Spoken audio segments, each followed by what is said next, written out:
Welcome to this DaVinci Resolve Fusion node breakdown. Today's node is the dustbuster node, and this node is a studio version only node, and it is another DaVinci Resolve effects available within Fusion.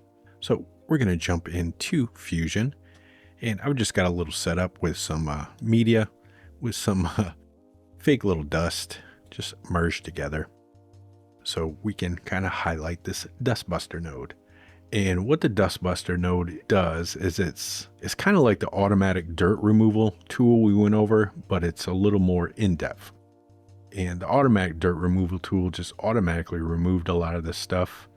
And the dustbuster allows you to kind of hone in on individual pieces.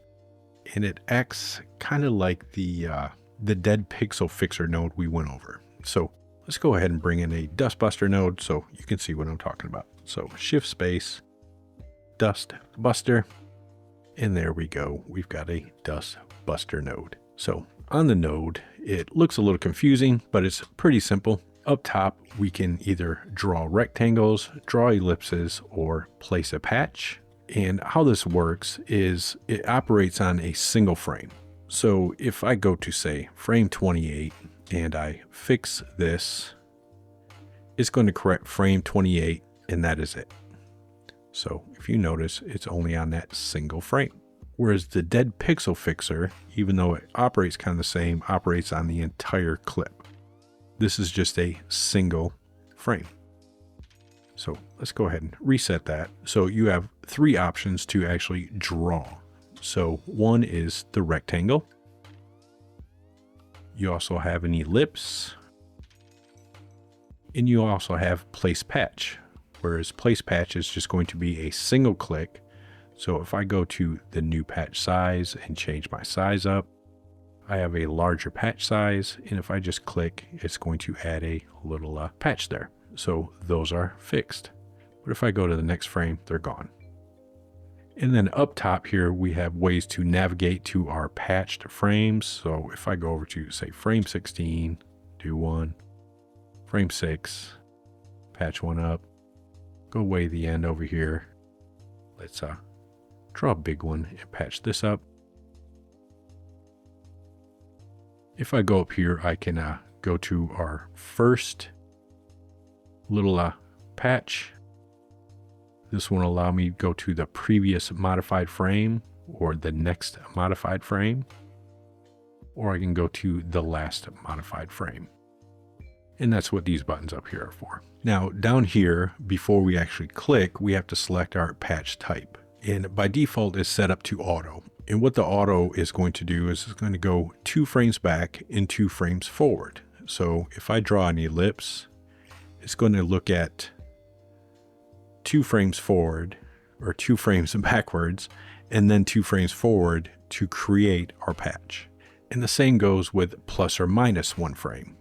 But how this operates is this depends on how you draw your actual rectangle or ellipse. Meaning, if I go to our next frame, we can see that line right there. So if I go here and if I draw from left to right, it's going to use the next frame. So meaning we're drawing on frame 22, it's using frame 23 to create that patch. But if I reset this and I draw from right to left, meaning I click and drag right to left, it's going to go minus 1 frame. So it's using frame 21 instead of frame 23 to draw. So if I go right to left, it's using the next frame. So right to left, the next frame, left to right, the previous frame. So it's not using plus and minus 1 frame. It just depends on which way you draw your ellipse or rectangle to determine whether it's using the next frame or the previous frame. Same goes with plus or minus 2. If I go from left to right, it's using 2 frames up. So if I go from frame 22 to 24, you can see we've got that line.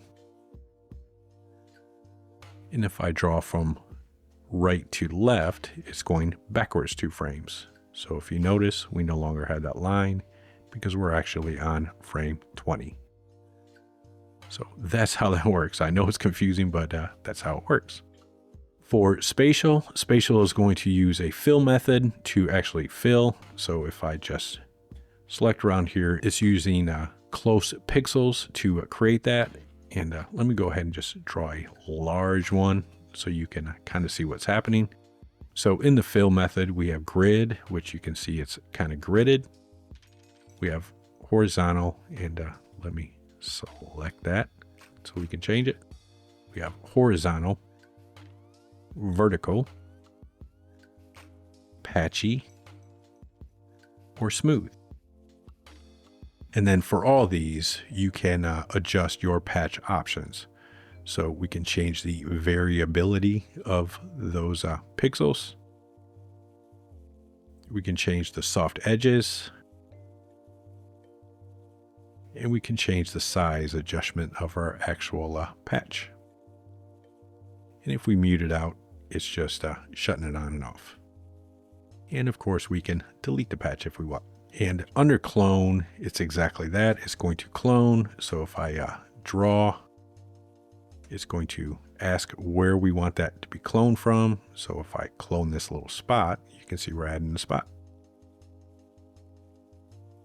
And blend clone is the same as clone, except for it's going to blend in a little differently. So if you notice, if I'm going over these spots, it's not as prevalent. It's going to blend the original and the cloned area better. Now, under advanced controls, we have clone sticks to mouse, meaning if I select this, you can see our clone is sticking to our mouse.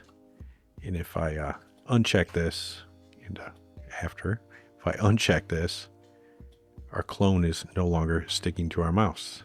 Down here for this new patch stay selected, that means if we create a patch, it's going to stay selected instead of unselecting. So if I create a new one, you notice that is staying selected. Down here we have the UI line thickness, so we can change the thickness of our lines. In here under our output mode, we can just change our output mode. So this is the patched result. We can just show our patch locations. We can show the differences. And if it's not strong enough, we can select difference magnitude, which is going to magnify those differences. So that is the dustbuster node. I will see you in the next node breakdown.